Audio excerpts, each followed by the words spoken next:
Perfeito. Hoje é a segunda aula do Fundamentos da Bíblia, um curso da nossa igreja que tem como objetivo de despertar o entendimento do que é a Bíblia, do como ela foi criada e do para que ela serve. Nossa segunda aula, nós vamos falar sobre o Pentateuco, a primeira aula, uma breve revisão.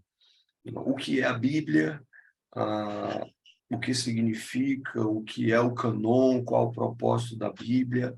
Então, basicamente, isso de uma maneira bem básica. Lembrando, gente, se você tiver alguma dúvida, mesmo no decorrer da semana, é importante que vocês perguntem para que a gente esteja sempre na mesma página.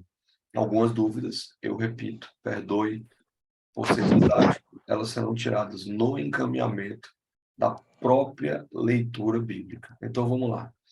O que é o Pentateuco? Digo já já. O objetivo dessa aula é compreender o arranjo dos livros do Antigo Testamento e, especificamente, entender a narrativa do Pentateuco. E entender a narrativa do Pentateuco. Então, os livros do Antigo Testamento, eles são divididos em 39 livros. Ele é uma biblioteca de 39 livros. Então, o Antigo Testamento, depois vamos para o Novo Testamento. O Novo Testamento é composto de 27 livros. Esses 39 livros, a gente está passeando no Antigo Testamento agora, tá? Esses 39 livros, eles foram escritos por inúmeros autores, inspirados por Deus. Você sabe disso. Se você tiver feito edificando, você foi lá em Timóteo e viu Paulo dizendo a Timóteo que toda a escritura é inspirada por Deus, num período de 1.000 e 2.000 anos. Então, a ordem em que esses livros foram escritos na Bíblia não está de forma cronológica. Eu falei isso na última aula, inclusive mandei para vocês um plano bíblico para ser em ordem cronológica. Quando a gente for ler a Bíblia, eu estou considerando, se nós vamos ler de Gênesis a Apocalipse na ordem mesmo, ou se nós vamos ver em ordem cronológica. Isso a gente vê mais à frente. Quem recebeu o plano aí em ordem cronológica, gente? Quem deu uma olhadinha? Então, aquilo ali é para você imprimir e dando um check. Você vai lendo e dando check. Bom que você faça isso. Obrigado por terem interagido. Obrigado, Ana. Ana levantou a mão no aplicativo. Pronto. Continuando. Os primeiros 17 livros contam a história do Antigo Testamento. Os 5 livros históricos, tá? São chamados livros históricos. Os primeiros 17 livros.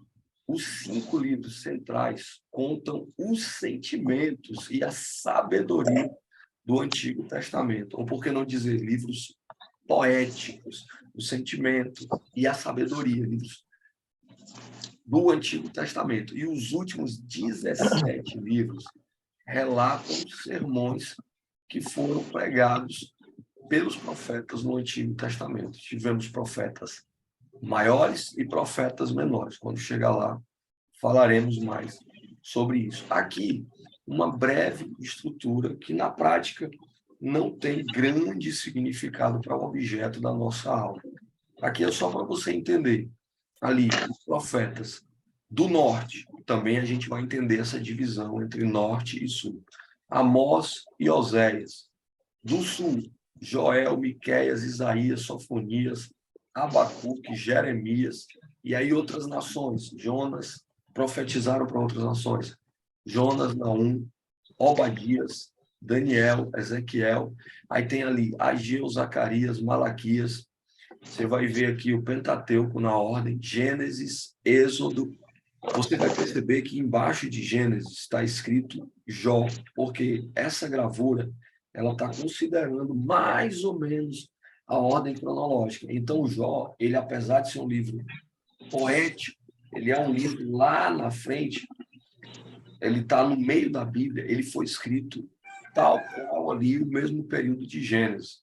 Então, ele está posicionado aí nessa situação. Bem como o livro de Levítico, aí Gênesis, Êxodo, Levítico, Números e Deuteronômio. Aí tem Josué, Juízes, Ruth, 1º e 2º Samuel, 1º e 2º Reis, 1º e 2º Crônicas, e aí entra Salmos, Provérbios, Eclesiásticos e Cântico dos Cânticos. Ali do lado, Esdras, Neemias e Esther. Então, só um breve panorama para você entender o que é a Bíblia, quais são os livros da Bíblia. Aí, a introdução, enfim, sobre o Pentateuco. O Pentateuco é uma palavra que significa 5 livros, né? Significa 5 rolos, 5 papiros, 5 pergaminhos, como você quiser. Está escrito aí, eu acho bonitinho deixar isso, do grego pente, que significa 5, e teucos, que significa rolos. Então, o Pentateuco abrange desde o começo da história humana até o surgimento do povo de Israel e a conquista da Terra Prometida. Vai ali até quase a conquista da Terra Prometida, vocês vão entender melhor isso no decorrer das aulas. Não inclui ali um último acontecimento, que também nós vamos ver depois. Esses 5 livros, eles são chamados os 5 livros de Moisés, e você também já deve ter visto ou ouvido falar na Torá. Vou só localizar o microfone aqui. A Vanusa colocou aqui que tem o microfone ligado. Se você puder desligar o microfone, eu agradeço. Deixa eu só localizar aqui, gente.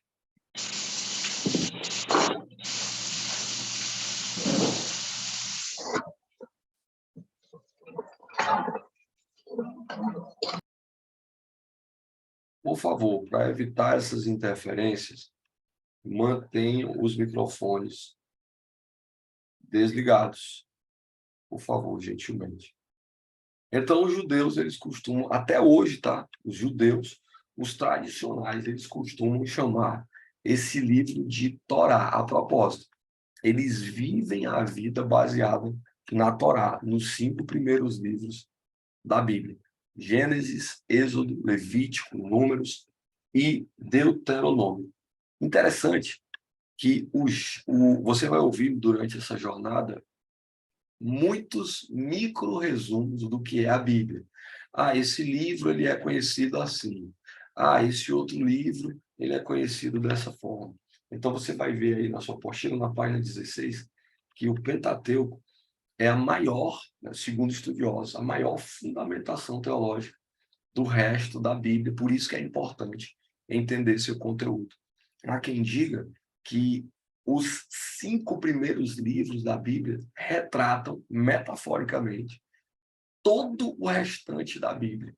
E, claro, como eu falei no começo, cada parte da Bíblia ela aponta para Jesus Cristo. Inclusive, especificamente sobre o Pentateuco, eu vou explicar onde se vê Jesus ou como se vê Jesus.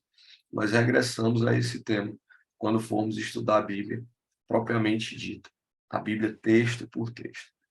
A narrativa do Pentateuco, ela se dá da seguinte forma. Podemos resumir os fatos históricos que marcam o Pentateuco em 3 áreas. A área da criação, a era da criação, a era dos patriarcas e a era do Êxodo, criação, Gênesis, a era dos patriarcas, vai ser ali, começa Gênesis, né? Aí um pouco da história Êxodo, Levítico, as leis, Números, também um pouquinho de leis, e Deuteronômio ali, começando a história, continuando ali a história da segunda lei, continuando a história do Êxodo. E aí existe uma divisão interessante, está aí na apostila, sobre o livro de Gênesis. Está, né? Dizendo aí, por exemplo, na página 17, sobre a Era da Criação. A Era da Criação consiste nos 11 primeiros capítulos do livro de Gênesis. Deixa eu passar esse slide aqui para ver se chega logo nessa parte. Pronto. Aqui começa a parte interessante dessa história, pelo menos para mim, né? Parte da história bíblica mesmo, para você começar a sintonizar. Se você tem Bíblia na mão, você pode até marcar isso. Então começa a era da criação. Qual é a era da criação, gente? Deus, ele tem um plano mirabolante, um plano que inclui a mim e inclui a você. E ali em Gênesis 1 diz que a terra era sem forma e vazia, e Deus, com a sua palavra, criou toda a terra, criou tudo que nela há. E aí estamos na era da criação. E aí Deus cria Adão e Eva. Tem duas coisas interessantes que não fazem parte do nosso curso de fundamento bíblico, mas como eu me comprometi na primeira aula, sempre procurar trazer insights que falem comigo e que possam falar contigo, que você possa adquirir alguma coisa. Então, ao longo desses anos, lendo o começo da Bíblia, lendo Gênesis especificamente, no capítulo 1 eu encontro duas coisas muito interessantes. Uma coisa é sobre generosidade. Entende isso? Deus, ele cria as árvores, ele cria as águas, ele cria os luminares. Ele cria a vegetação, ele cria as águas e ele cria o sol e a lua. Interessante que Deus, ele não cria os luminares para iluminarem a si próprios. Deus não cria as águas para beberem de si mesmas. Deus não cria as árvores para comerem dos seus próprios frutos. Lá na frente, em Gênesis 1, Deus vai criar o homem e a mulher. Então, falando de generosidade, Deus não nos criou para retermos aquilo que ele tem nos dado. Não sei quem viu na igreja ontem, eu falei sobre dízimos e ofertas distribuindo chocolate. Então, quem viu, entendeu a metáfora daquilo que Gênesis 1 fala sobre generosidade. Deus não criou nada para si mesmo. Deus criou todos nós para ajudarmos os outros, seja em generosidade, seja naquilo que for. Então, se você por algum indício na sua vida, você tem problema com generosidade, entende que Deus não foi ideia de Deus criar a mim e a você para que nós fôssemos egoístas. A nossa vida é como a vida de Jesus. Ela é para que os outros vivam. Primeiro conceito, eu estou na criação, estou em Gênesis 1. E a primeira coisa que eu te incentivo, eu fiz isso na minha vida, e eu te incentivo é deixar de se maldizer, de, de falar mal mesmo do seu cabelo, das suas coisas, da sua aparência, frases como do tipo, eu tô acabado, eu tô acabada, ou ficar julgando a tua capacidade, ficar se minimizando, se inferiorizando diante das coisas, diante das situações. Por que que eu estou dizendo isso, seu seguidor online? Porque lá em Gênesis 1 você pode ler, ele vai criando as coisas e ele vai dizendo, e viu que ficou bom, e viu que ficou bom, e viu que ficou bom, e viu que ficou bom. 6 dias. Deus olhou e viu que ficou bom. Quando Deus cria a mim, quando ele cria você, ele olha e ele viu que ficou muito bom. Então eu entendo, gente, que quando eu me minimizo, quando eu me deteriorizo, quando eu me deprecio, eu estou questionando a perfeição de Deus, que me criou a sua imagem e a sua semelhança. Deus me criou desse jeito, com as orelhas desse tamanho, com o nariz desse tamanho. Eu estou compartilhando isso para você porque isso já foi um problema para mim, mas glória a Deus. Ele viu que eu era muito bom. Aquilo que eu preciso melhorar, eu vou melhorar. Mas eu não vou ficar dizendo, eu não vou ficar falando que eu não sou isso, que eu não sou aquilo. A minha identidade, a sua identidade, é essa identidade que Deus colocou em mim e em você, a identidade de Deus. Então, vai aqui um insight sobre Gênesis 1. Então, basicamente, Gênesis, ele cria o homem e a mulher. Ele cria a mim, ele cria a você. Está lá em Gênesis 1 e 2. E o que acontece? Gênesis 3, o homem cai. Adão, Eva, motivados pelo diabo, motivados pela serpente, eles acabam comendo do fruto proibido. Aquele fruto que Deus disse que eles não comessem, porque senão eles teriam os olhos abertos, eles teriam os olhos desvendados. E aí eles conheceriam coisas que só Deus conheceria. Eu falei na última aula que se tudo tivesse corrido bem, nós agora estaríamos em algum lugar, num paraíso bem grande, com muita gente caminhando, e não estávamos nos preocupando com certas coisas. Nós comeríamos bem, nós nos relacionaríamos bem, não haveria tantos problemas, mas aí a serpente, ela convence Eva, Eva convence Adão, e aí esse trio parada dura aí, ou essa dupla, Adão e Eva, acaba comendo da árvore que Deus tinha proibido, porque essa árvore, ela abriria o conhecimento. Eu preciso lembrar para vocês, a primeira aula também, quando eu falei que ler a Bíblia é uma questão completamente de fé. Porque o curioso, o que estuda a Bíblia curiosamente, ele pode chegar e dizer assim, mas como uma pessoa mastiga o fruto e os olhos abrem? Gente, honestamente, comentem aí, tem como explicar isso? Comentem. Tem como explicar um negócio desse? Como é que eu vou explicar para um ser humano que perguntou? Deus disse, e pronto. Deus disse, está dito. A Luana colocou aqui, não tem como explicar. O usuário do Zoom colocou, não tem como explicar. Jamile, de jeito nenhum. A Patrícia também não tem. Então, volto ao ponto de entender a Bíblia pelos olhos da fé, e não pelos olhos da inteligência, não pelos olhos da cognição. Algumas coisas nós vamos precisar pensar um pouco mais, mas para ligar pontos na própria Bíblia. Mas existem pontos na Bíblia que não são ligados. E glória a Deus. Eles comem do fruto. Inclusive, há uma brincadeira, viu, gente, que diz que o fruto era um coco, porque a Bíblia diz que Eva tomou e comeu. Né? Então, o único fruto que se toma e se come é um coco. Uma piadinha boba aqui, porque eu lembrei e quis colocar nesse momento. Não se sabe qual foi o fruto. A Raquel também concorda que isso não tem explicação. Mas quando eles comem, aí os olhos se abrem. E aí o homem cai. Então Deus diz assim, olha, vamos viver aqui.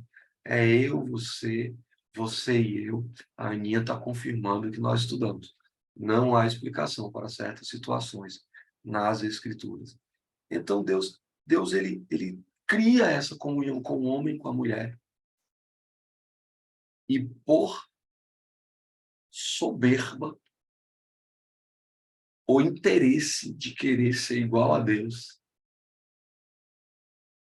o homem cai. E aí o homem erra, o homem vê o quê? A maldade. Adão logo vê ali Eva despida. Eva vê Adão despido, eles têm que se cobrir. Aí Deus chega e diz, por que que vocês estão escondidos? E o que que acontece? Agora a maldade, ela vai entrar. Os olhos dos homens, Adão e Eva, no caso, se abriram para a maldade. O aprendizado aqui sobre essa queda, gente, aquela reflexão bíblica que eu trago, aprenda a assumir a responsabilidade. A sua vida será incrivelmente melhor se você aprender a assumir responsabilidade. Em que sentido? Quando Deus vai pedir contas a Adão, Adão, homem da casa, o maridão, Adão chega e diz assim, a culpa foi de Eva. Aí Eva diz o quê? A culpa foi da serpente. Ou seja, se a culpa foi da serpente, enfim, a culpa foi de Deus. Porque Deus fez a serpente. Ninguém assumia a responsabilidade desde o começo. Igreja, uma coisa para você. Assume a responsabilidade pela tua vida. Eu creio muito que o Espírito Santo de Deus, nesse momento, ele traz a reflexão em sua vida, algum dilema que você está enfrentando. E eu não sei como você enfrentou esse dilema, mas eu quero te dizer uma coisa. A única pessoa que pode sair desse negócio é você. Eu não estou falando que a culpa é sua. Silvane tem um nome tão bonito, Sardelli. Eu não estou dizendo que a culpa é sua. Eu estou dizendo que você precisa assumir a responsabilidade e sair disso. É parar de colocar a culpa no outro, no chefe, no marido, na esposa, no filho. Ei, gente, é parar de colocar a culpa na política. É parar de colocar a culpa em Deus por certas coisas que você fez, que você permitiu. Você quer viver uma semana fantástica? Assuma a responsabilidade pelos seus erros. E pare de dizer assim, se Deus quiser, vai dar certo. Ei, se a coisa é boa, gente, se faz bem para você e para os outros, Deus quer que aconteça. Você só precisa se movimentar. A Ana está lembrando aqui que eu falei na primeira aula, Deus não castiga, existem as consequências dos nossos pecados. Obrigado, Ana. Boa lembrança. Silvane colocou autorresponsabilidade, um conceito tão maravilhoso que nós precisamos. Ter responsabilidade ou ter esse domínio é imprescindível na caminhada cristã. Então, eu estou dividindo o tempo bíblico ali do Pentateuco, tá, gente? Não se perde. Estamos juntos. Quem tiver com a câmera ligada, dá tchau para mim, para dizer que está entendendo. Perfeito. Vamos continuar. A criação, a queda e aí o dilúvio. Aí você vai entender o foguete da história todinho. Dilúvio. Noé. O que acontece? Adão e Eva se corrompem, eles são expulsos do paraíso, agora eles não podem entrar no paraíso.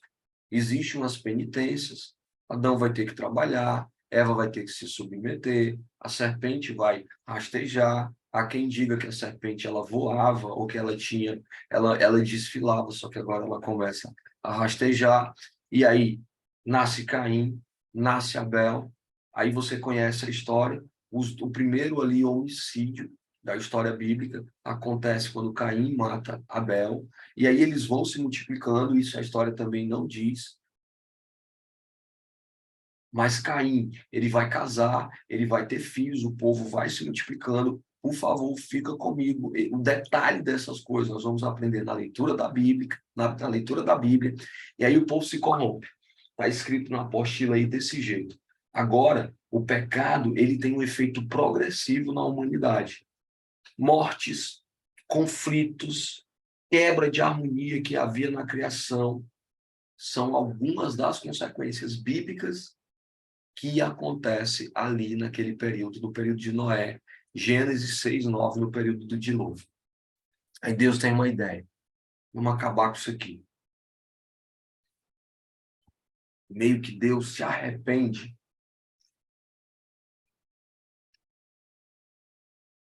de ter criado a humanidade. Já me perguntaram, né? Como assim, Rudinelli? Deus se arrepende do que fez, mas lá na frente vai dizer que ele não se arrepende? Isso é outra história. Mais na frente, nesse momento, Deus ele vai lançar as águas sobre a terra e vai morrer todo mundo, gente, com exceção de Noé, sua esposa, seus filhos e suas noras, e um casal de cada espécie de animal. Então Noé, sozinho, vai construir uma arca que é muito parecida com essa. Eu não sei se eu já falei aqui. Eu falei aqui na aula passada que eu tive a oportunidade de conhecer uma réplica da Arca de Noé em Williamstown, nos Estados Unidos. Gente, olha, procure, se você quiser, procure no YouTube um vídeo meu lá em Williamstown. Gente, uma emoção imprescindível ver que o homem, cheio de máquinas, cheio de arquitetura, cheio de engenharia, passou 2 anos para construir uma réplica no mesmo tamanho da Arca de Noé. Noé passou um século. Deus pegou um homem. Deus pegou um homem para construir uma arca. Eu acredito nisso, gente. Isso é coisa de doido quem acredita nisso. Ei, é coisa de doido. Eu chorei naquele lugar. chorei bastante de emoção em ver o poder de Deus. E uma coisa que serve para nossas vidas também aqui, gente. Por que Noé foi escolhido? Porque Noé era íntegro. Está escrito na Bíblia. Noé era íntegro. Exatamente, Andriele. Coisas de Deus. Noé era íntegro. Ei, vocês me deram lá em fundamentos da Bíblia. Faz quanto tempo que você está esperando Deus te escolher para fazer alguma coisa? Não sei se você já passou por isso. Mas quanto tempo que você espera uma resposta de Deus? Eu não vou dizer que é isso, porque Deus tem o tempo dele. Mas será que não está faltando um pouquinho de obediência? Será que não está faltando um pouquinho de integridade? Olha a história de Noé. Quando Deus mandou Noé construir a arca, Noé não perguntou para que era, não. Noé só obedeceu. Ei, eu não sei você, mas esse negócio de ser crente é complicado, sabe por quê? Porque é bom, mas é difícil. Eu não sei você, se você concordar comigo, escreve aí ou reage aí. Mas quando eu faço alguma coisa errada, ou quando eu penso alguma coisa errada, a Silvane já concordou ali, não precisou nem eu terminar de falar. Quando eu faço alguma coisa errada, ó, o João Marcos colocou, esse é o link do vídeo da arca, é, João? Cara, gente, chora comigo aí depois, em nome de Jesus, chora comigo aí. Mas a Silvane concordou ali, ó. A Aline também concordou. Nem terminei de falar, a Silvane, a Aline e a Márcia já concordaram. Ai, quando o crente desobedece, a coisa começa a desandar, aí pronto. Aí eu não sei você, mas eu logo penso assim, rapaz, tem alguma coisa dando errado. Ei, pessoal, mas tem o tempo de obediência, viu? Que Deus pega ali, ó, o íntegro da caixa, levanta e diz assim: agora chegou sua vez. Ei, será que essa semana não chega sua vez, hein? Por uma atitude de obediência, uma resposta, sei lá, uma cura, uma descoberta, sei não. É fogo, olha, eita Jesus. Então, gente, chega ali a parte do dilúvio. Lembrando, tá? Eu estou viajando aqui com a licença poética que Deus me deu e, claro, com a licença de vocês. Mas eu estou falando aqui do contexto bíblico, né? De como se divide ali, especificamente, o Pentateuco. Se tiver alguma pergunta, lembra que hoje meu setup está preparado, hein? Então, estou vendo vocês, eu estou vendo os comentários, estou vendo tudo aqui. Está uma benção. Obrigado, Jesus, pela tecnologia. Enfim, continuando. Então, passamos do dilúvio para a Torre de Babel. O povo é complicado. Gente. A gente é complicado. Quem está com a câmera ligada aí, olha para o irmão que está do seu lado e diga assim: você é complicado, querido. Porque a gente é complicado demais. Aí o povo morre, mas aí a partir de Noé e da sua família, o povo nasce de novo, e aí chega em Gênesis 11, o povo multiplicado, mais uma vez, o que, que eles querem? Eles querem ter a inteligência, eles querem alcançar Deus. Aqui o povo está muito doido. Os alucinógenos aí eles são até mais graves, porque eles querem construir uma torre para alcançar Deus. Porque se eles alcançar Deus, quem sabe eles vão ser iguais a Deus. É muito doido o povo, gente. Tem outra experiência aqui na Torre de Babel. Você vai ver aí que em Gênesis 11, quando Deus está pensando no que fazer, ele vai dizer assim: o povo está unido e eles falam uma linguagem só. Porque eles falam uma única linguagem, eles vão conseguir. Aí o que é que Deus faz? Vamos confundi-los. Eles não. Ei, gente, é importante que você esteja passeando na Bíblia, viu? Se você não. Tarefa de casa. Lê em uma semana Gênesis, Êxodo, Números, Gênesis, Levítico, Números e Deuteronômio. Tarefa de casa. Para você entrar na história aí. Aí o povo, aí Deus pega e diz assim: vamos fazer com que eles não se compreendam. E aí tem essa divisão das línguas, há quem diga que foi aí que os idiomas foram divididos. Não há fundamentos, né? Não há estrutura na Bíblia que corrobore com isso. E tem uma coisa, eu estava estudando essa semana, tem uma coisa que eu faço questão de dizer para vocês. Gente, estudar a Bíblia pela literatura, pela internet, é muito legal.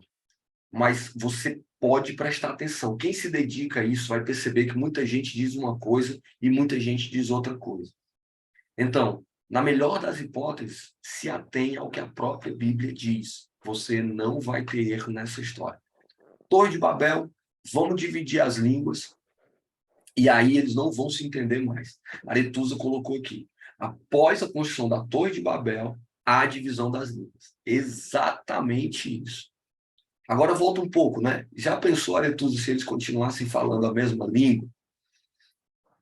O povo ia conseguir o que queria. Obviamente, eles não iam alcançar o céu, porque fisicamente a torre ia pender para um lado. A não ser que tivesse algum engenheiro ali sensacional, não ia conseguir. Mas o que eu quero dizer é, já pensou em João Marcos e Dani, Gleiton e Val, que são os casais que eu estou vendo aqui na câmera. Se a gente falar a mesma língua, como a nossa vida vai ser próspera? Porque quem é casado aí sabe, às vezes a gente não fala a mesma língua, não. Parece que um está falando grego, o outro hebraico.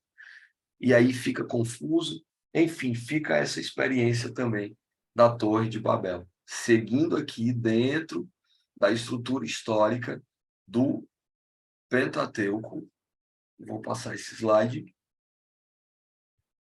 Mais um slide.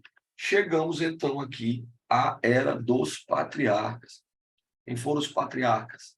Abraão, Isaque e Jacó. Vamos também entender um pouquinho dessa história.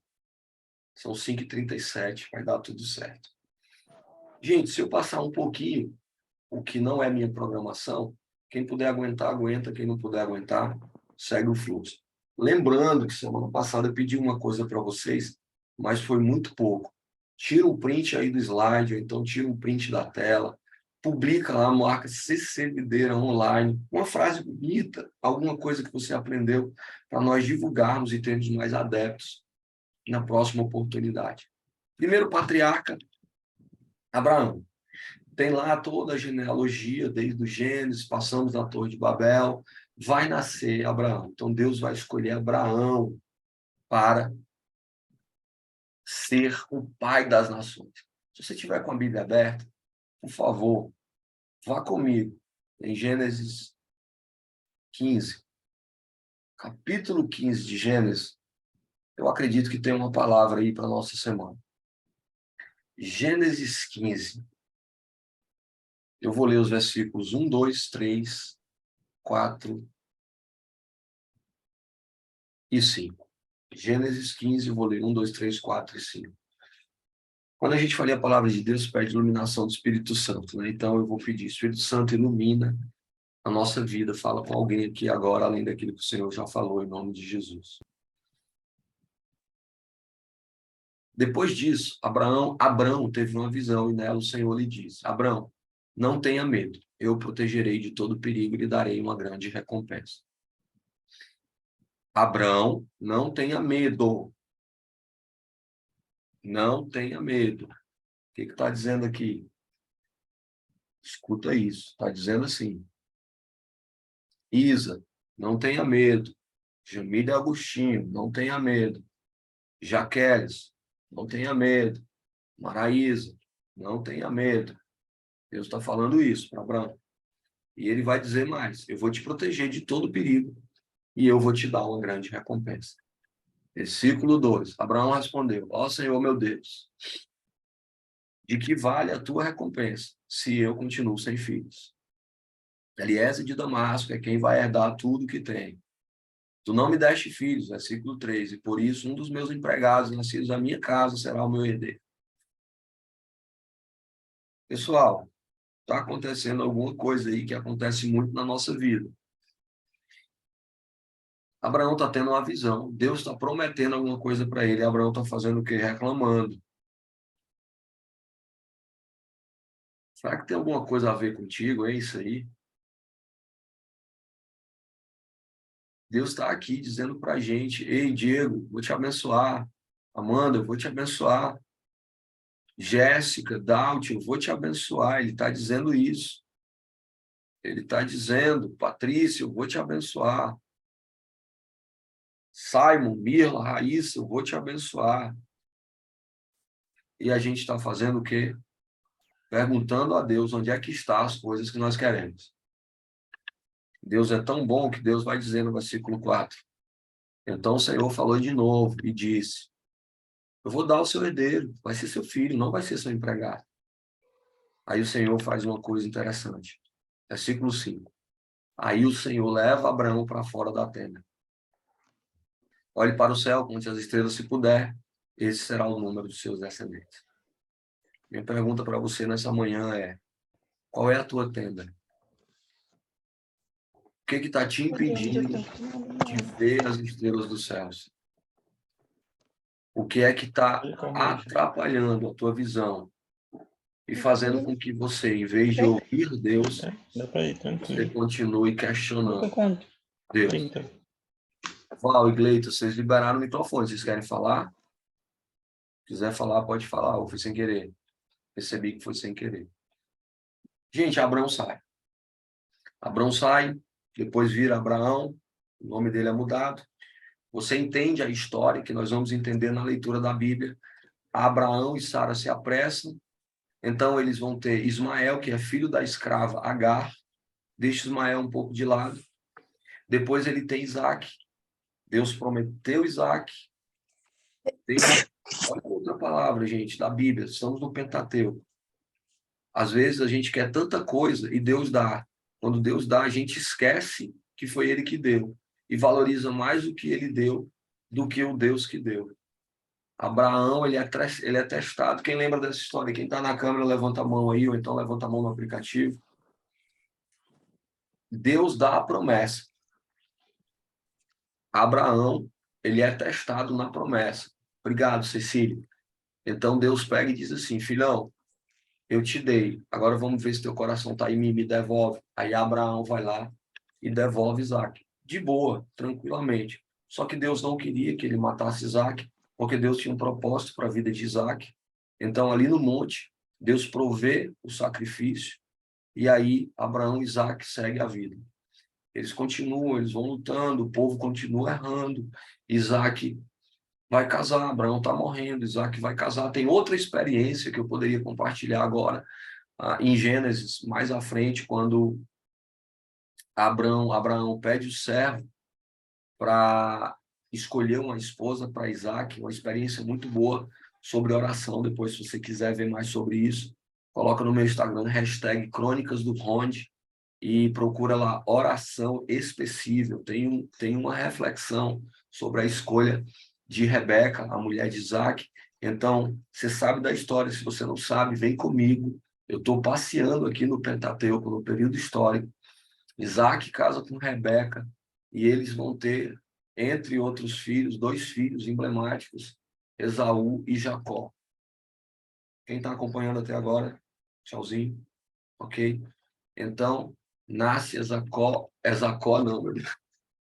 Ezacó, nome novo, o seu filho, Ezacó. Nasce Jacó, nasce Esaú.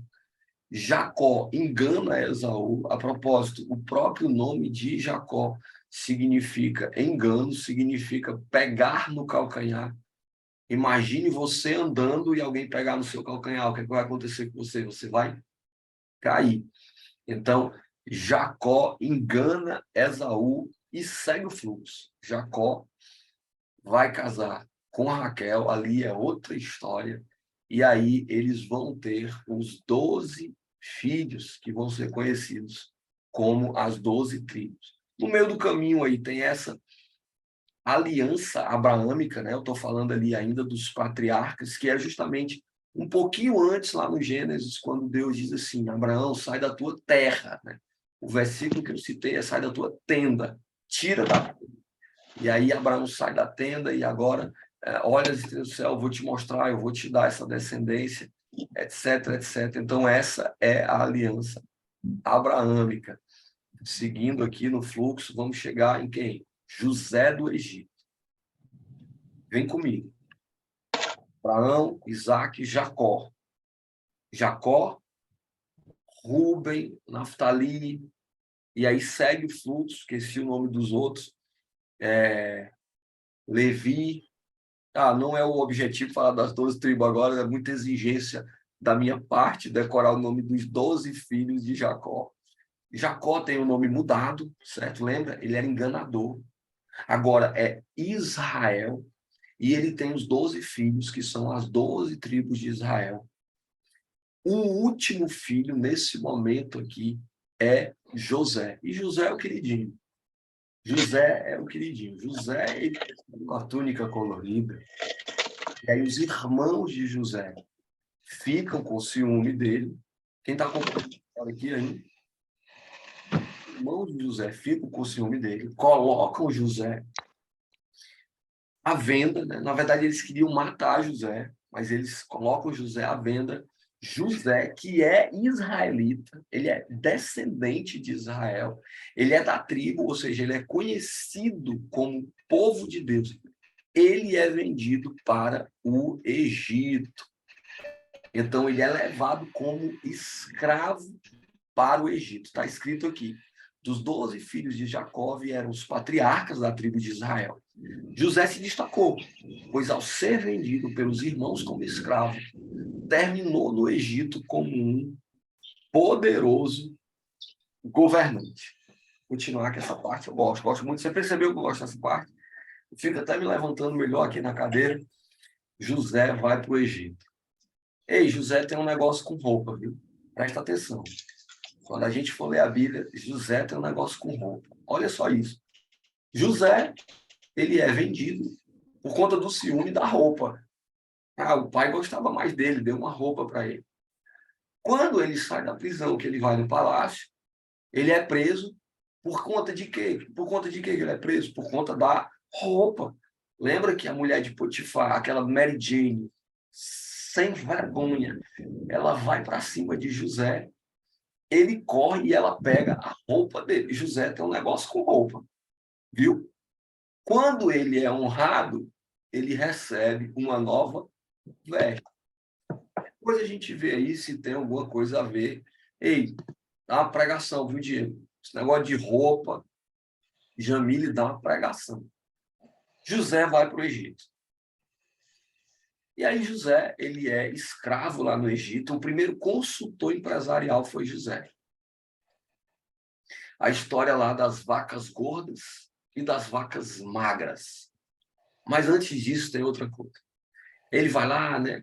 José é honrado nessa história das vacas gordas, das vacas magras, ele vai preso. Depois ele vai preso.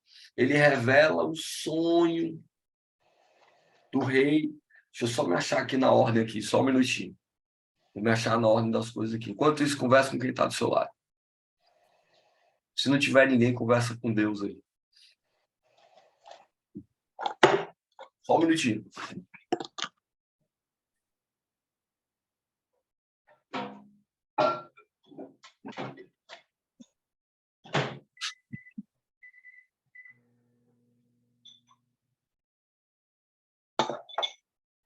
Aí, pessoal, revelar a minha idade aqui, tá?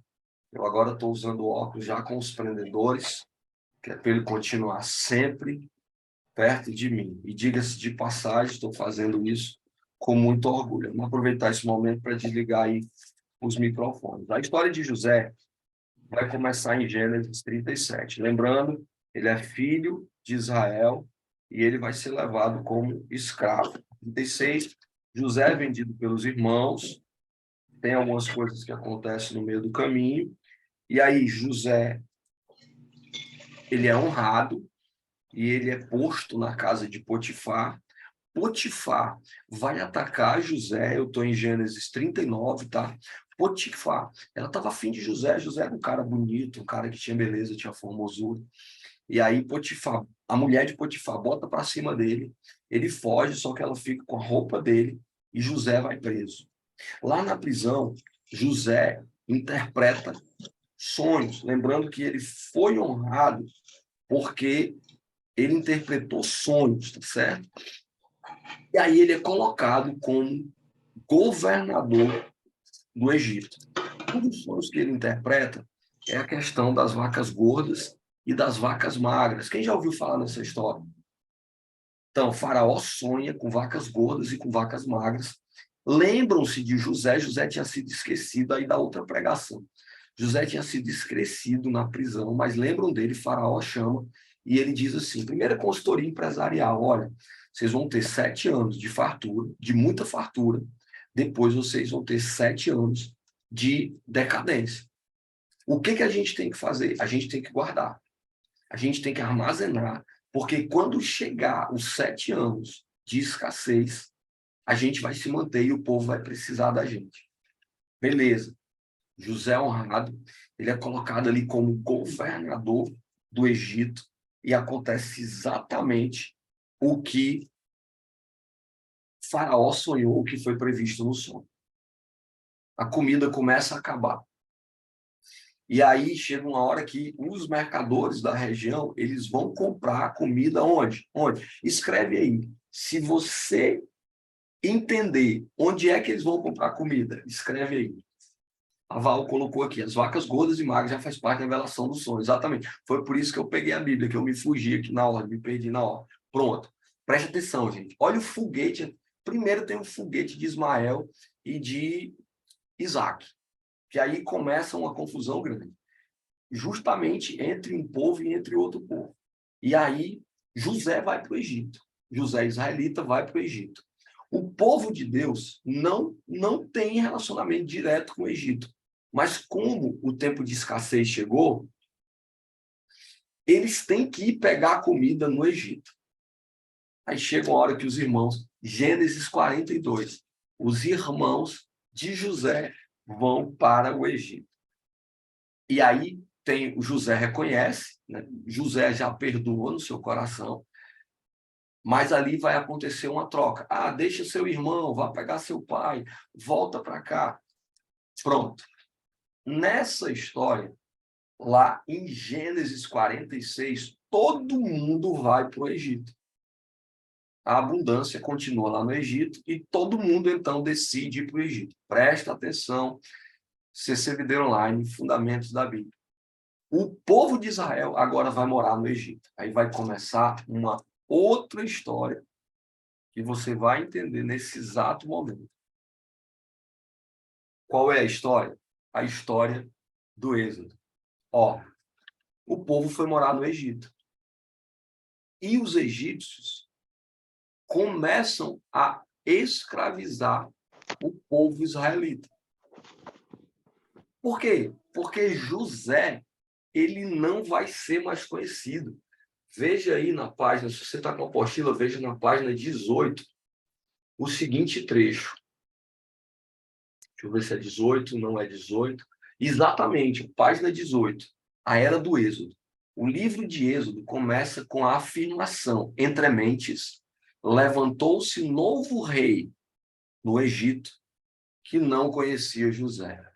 Ou seja, tudo que José fez ficou por água abaixo. E o povo de Israel cresce sobre o Egito. E os egípcios não querem que o povo tome conta, o povo de Israel tome conta do Egito. Do Egito. O que é que eles fazem? Eles escravizam o povo. E aí o povo entra na peia. 430 anos de escravidão. O povo entra na peia. Nessa história nasce um outro ser humano. Quem é esse outro ser humano? Moisés. Está fazendo sentido, gente? A história está fazendo sentido? Nasce Moisés. Moisés, ele já nasce condenado à morte. Por quê? Porque o rei Faraó disse o seguinte, olha, para esse povo não crescer mais, todo menino israelita que nascer, ele vai ser morto. Joquebede, que inspirou aquele louvor belíssimo, ó Joquebede, você não vai morrer. Aliás, Moisés não vai morrer. Joquebede, ela coloca o menino Moshe. Moshe é hebraico, viu, gente? A Emily tem uma Bíblia em hebraico e Moisés em hebraico é Moshe. Ei, Joquebede coloca Moisés no rio e o plano de Deus ele é muito perfeito. porque Moisés ele vai ser recuperado. Olha, Lucila, assisti a série na TV Record, acompanhando com a Bíblia. Gente, eu vou até dizer uma coisa para você. Eu não sou de novela, não, viu? Mas eu vou dizer uma coisa, é muito melhor assistir Gênesis, ou então os 10 Mandamentos, do que assistir La Casa de Papel. Ou do que assistir Quem Matou Sara, gente. Não importa, quem matou Sara não importa. Importa que Moisés matou o egípcio e ele se foguetou por conta disso. Então vale muito a pena. Bem lembrado aqui, viu, Lucila? Eu recomendo. Eu não recomendo que você perca muito tempo com isso. Mas assista. Tá chovendo aqui, deixa eu fechar minha janela.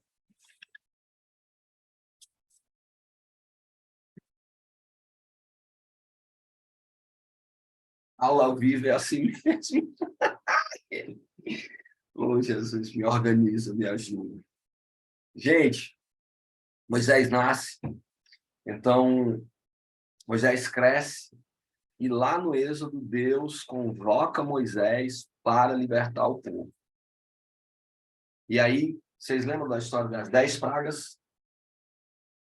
10 pragas, né? Rã, ó, a Andriele está recomendando aqui The Chosen também, gosto demais. O Diego já tinha falado. Gente, e que bênção, né? Veja como Deus honra, já que a gente está no ambiente espiritual. The Chosen, gente, foi uma série que começou do nada, com pouco recurso, eles fazendo, como diz aqui no Ceará, na tora, e aí a Netflix reconheceu, honrou, e aí está ganhando aí muito mais repercussão, a palavra de Deus através dessa série.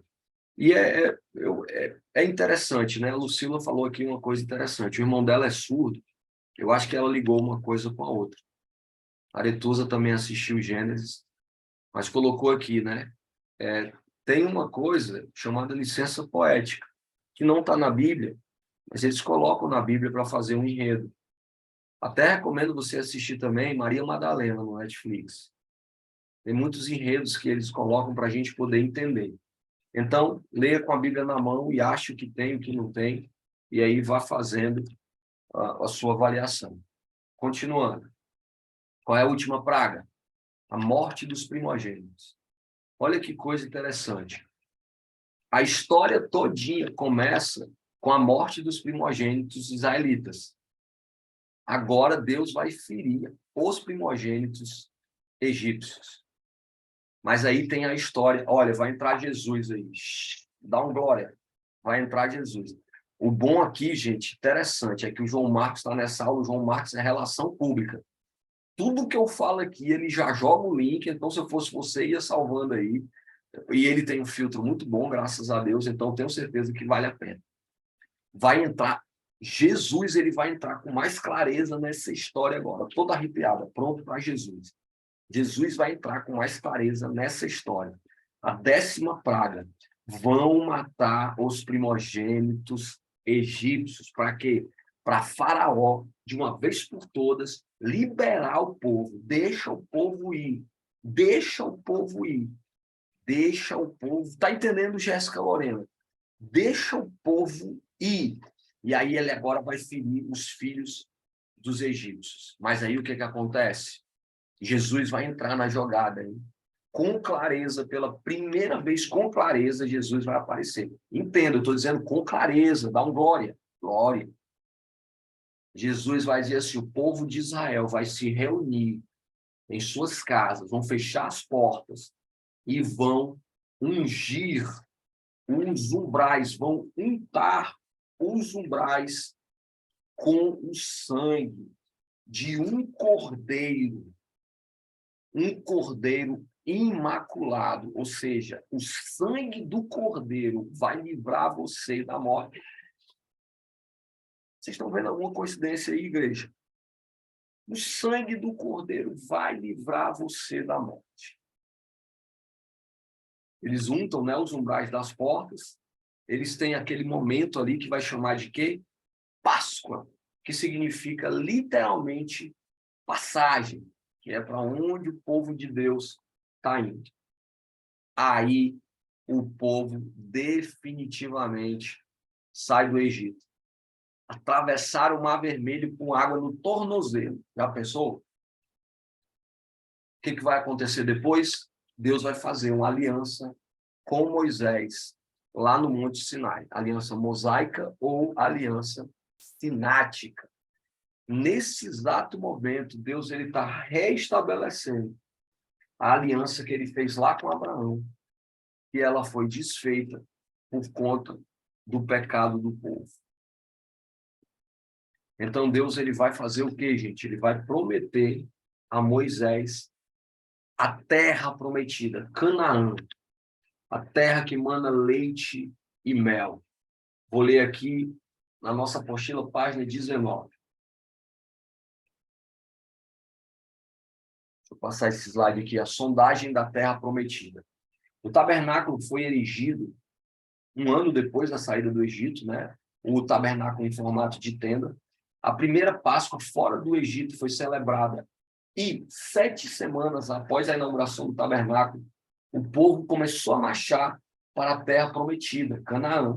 Era como se fosse um novo paraíso. Só que a história era outra, porque o pessoal ele já era corrompido.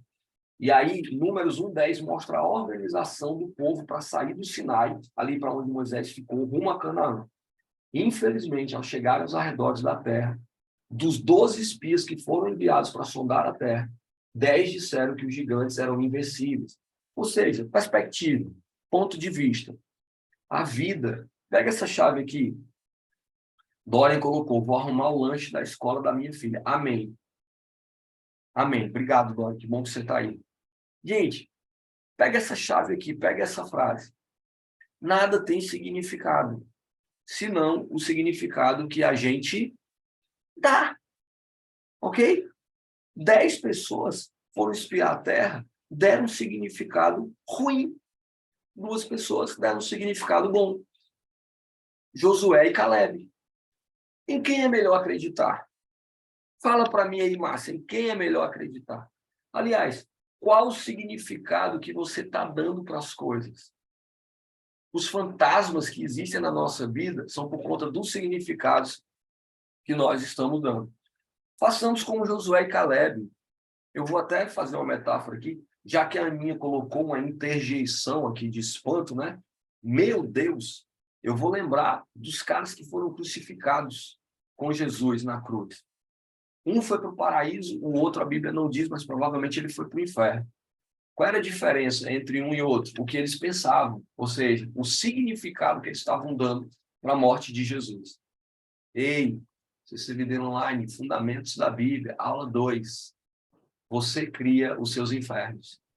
Por isso que Paulo diz lá em Filipenses, tudo que é bom, tudo que é agradável, tudo que é puro, tudo que é honesto, tudo que é digno, se há algum louvor, se há alguma boa fama, isso ocupe os vossos pensamentos.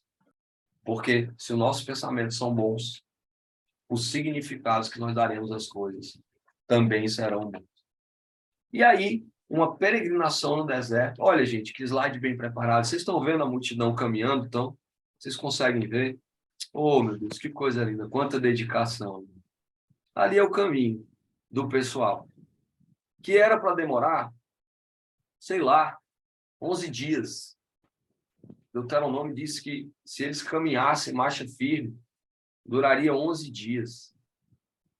Ou de 2 a 3 meses, em outra parte, quando a gente chegar lá, a gente faz essa diferença. Mas por conta da desobediência do povo, eles caminham 40 anos no deserto. E aí vai de geração para geração. Ele sai peregrinando. Vou ler aqui esse trecho. Deus condenou aquela geração por sua incredulidade a vagar 40 anos no deserto, para que todos aqueles de 21 anos ou mais morressem. Estou na apostila, tá? A viagem para Canaã, que deveria levar de 1 a 2 anos, acabou custando 40 anos para o povo. Alguns episódios ocorridos nesse período encontram-se lá em Números 15, 36. Por que o povo vai peregrinar? Às vezes o crente pergunta, oh meu Deus, por que está demorando tanto minha bênção? Eu já falei, né, de obediência, Mas, às vezes, é só isso mesmo. Aí você pode dizer assim, Rondinelli, mas eu obedeço, eu sou praticamente um sacerdote, eu sou um santo. Aí, gente, se você está obedecendo e não está dando certo, ou está faltando inteligência, ou, perdão, ou tá faltando intencionalidade, ou então você está na mão de Deus mesmo.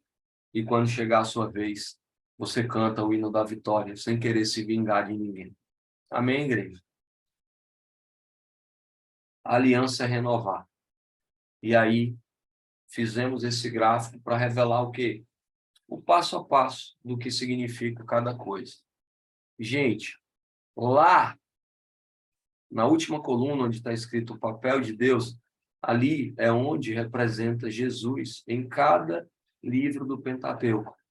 Então, Jesus ali é o Criador. No Êxodo, ele é o libertador. Em Levíticos, ele é o santificador. Em Números, ele é o sustentador. E em Deuteronômio, ele é o galardoador. Vocês lembram que na primeira aula eu comentei que Jesus está em toda a Bíblia? Então, alguns estudiosos colocaram significados que representam Jesus em cada texto bíblico. Aí você pode ver o Gênesis, começo, Êxodo, redenção, Levítico, o estabelecimento do culto, Números, a peregrinação, Deuteronômio, a aliança renovada. O que é Deuteronômio? Deuteronomos, lei dada, deutero, segunda vez, pela segunda vez, nomos, lei. Então, a segunda vez que Moisés vai estabelecer a lei. Quando você parar para ler Deuteronômio, você vai ter a impressão de que Deus está repetindo tudo de novo. E, de fato, é exatamente o que está acontecendo. Moisés, depois que eles estão ali prestes a chegar, quando o povo está prestes a chegar ali na Terra Prometida, Moisés ele vai dizer tudo de novo. Ele vai na segunda lei. Não é a segunda lei, né? É a segunda vez que ele está falando da lei. Eu soltei os slides, mas eu vou voltar aqui só para fazer um breve resumo dessa aula. Lembrando, viu, gente? Tenho edificando, estude, pergunte. Se vocês quiserem, leiam a próxima aula para vocês ficarem mais sintonizados também nessa questão da leitura bíblica. Compartilhar aqui uma última tela com vocês, só para fazer um resumo em alta velocidade. Ó, vendo aí de novo, certo? Então, resumo do Pentateuco. Coloquei essas imagens aí para você memorizar, na verdade, a pessoa original que fez os slides colocou, eu deixei, porque eu achei bem didático. O que vai rolar aí no Pentateuco? Deus cria Adão e Eva, criação, queda. Adão e Eva pecam, queda. E aí o povo vai nascendo, o povo vai se corrompendo, então Deus manda o dilúvio, o povo nasce de novo, vai se corrompendo, quer ser igual a Deus, cria a Torre de Babel, Deus divide as línguas. Deus agora ele vai estabelecer o seu plano eterno. Então ele estabelece os patriarcas, Abraão, Isaque, Jacó. De Jacó nasce Israel, de Jacó nasce José. José vai para o Egito. José faz a consultoria no Egito. O povo de Israel passa fome. O povo de Israel se muda para o Egito. O povo cresce lá no Egito. José morre. Ninguém sabe mais quem são os israelitas. Não entenderam o valor que José tinha. E aí José morre. O povo escraviza, o povo egípcio escraviza o povo de Israel. Moisés nasce. Moisés vai ser criado pelo egípcio, pela egípcia. Mas aí Moisés descobre o plano dele. Moisés vai libertar o povo. Moisés conversa com o faraó. Faraó não libera o povo. Moisés joga as 9 pragas. Deus, né? O faraó endurece o coração. 10ª praga. Os filhos dos egípcios vão morrer. Com clareza, pela primeira vez entra Jesus em cena. Os filhos de Israel, eles vão ser protegidos pelo sangue do Cordeiro nas portas. Tem a Páscoa, os filhos dos egípcios. Meu Deus, nunca foi tão difícil dizer egípcios. O povo do Egito, os primogênitos do Egito, morre. O povo entra no Êxodo e vai embora peregrinar. O povo é desobediente. A viagem demoraria poucos dias, mas eles passam anos vagando. Por quê? Para que a geração que pecou não entre na terra prometida. Morre muita gente, nasce muita gente. Agora, Deus colocou Moisés ali às vésperas da terra prometida. E ali, Deus vai restabelecer a sua aliança com o povo. Aliás, ele estabeleceu antes com Moisés, no começo da caminhada. Ali, Deus vai apontar para a terra prometida. E Moisés, quando chegar ali, perto de Canaã, ali em Cades Barneia, ele vai ler novamente a lei de novo, que é para o povo entender que eles vão entrar na terra prometida e eles têm que obedecer a Deus, porque ali na terra prometida vai ter leite, vai ter mel, vai ter maná, eles não vão ter falta de nada. Só que o povo, ele peca e aí entra a outra história, é outra situação. E terminamos a aula de hoje. Jamile colocou aqui, ó. Deixa eu ler algumas coisas. A Aninha colocou, não tinha visto, vou ver agora. A Aninha colocou, obediência traz bênçãos, a Aninha colocou. Obrigado, a Val colocou que eu sou didático. Eu procuro. A Aninha colocou, tudo vem no tempo do Senhor, sendo obediente. A Raquel colocou que tem processo. A Jamile colocou, nesses 40 anos do deserto surge uma nova geração que não viu o que foi vivido antes. Nasceram durante a peregrinação, justamente por isso, obrigado, Jamile, justamente por isso que Moisés vai falar tudo de novo, porque o povo não sabia. Pessoal aqui, bênção, obrigado, Cecília. Nada faltou para o povo no deserto, nada, nada. E ainda assim o povo não acreditou que a terra prometida era real. A Rafa colocou. Verdade, a Aretusa está validando a aula. Gente, muito bom estar aqui com vocês, muito bom começar a semana aqui com vocês. Glória a Deus pela vida de vocês. Quem puder liberar a câmera, eu posso tirar um retrato, gente? Prepara teu coração, tirar o retrato. Diegão, meu irmão, bom te ver de novo. Abraço para Amanda, sei que está trabalhando, viu? Ei, muito bom ver todos. Valeu. Valeu, cara. Chamar aqui vocês pelo nome: Cláudia, Diego, Aline, Ana Carol, Andriele, Aninha, Ana Aretusa, Carliane, Cecília Daut, Dorian, Nice, M, Gabriela, Gisele. Gente, quando tiver muita gente, eu não vou conseguir falar o nome de todo mundo, não. O iPhone também está aqui, gente. Que nome bonito. Ana Kelly. Isa, Jamília Augustinho, Jaqueline, Jéssica Lorena, Marcos, Patrícia, Luana, Lucila, Maraísa, Márcia, Mila, Patrícia, Raquel, Rafaela, Raíssa, Ramalho, tu ficou aqui, Shirley, Dimaris, Silvane, Sardelli, Simon, Inivânia, Valdízia, olha a foto, Gleitinho, que o nome não está aqui, mas ele está aqui também, olha a foto. Foi a primeira foto, vamos para a foto do segundo bloco, gente. Meu Deus, é muita gente linda aparecendo agora. Ei, vocês deviam embelezar esse momento na aula toda, hein? Foto. Ei, igreja, Deus abençoe demais a semana de vocês.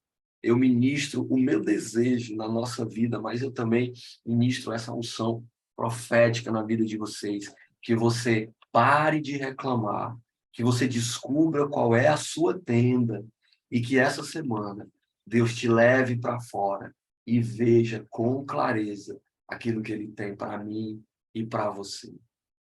Amém? Amém, pastor. Amém. Glória a Deus. Glória a Deus. Uma semana Amém. estrambólica para vocês, em nome de Jesus. Amém, gente. Paz do Senhor a todos. Tudo de bom. Deus abençoe a gente. Amém. Bora para academia agora, todo mundo, hein? Caminhar, fazer polichinelo dentro de casa. Tchau. Tchau. Ô, Gisele, é para ir, viu? Tchau.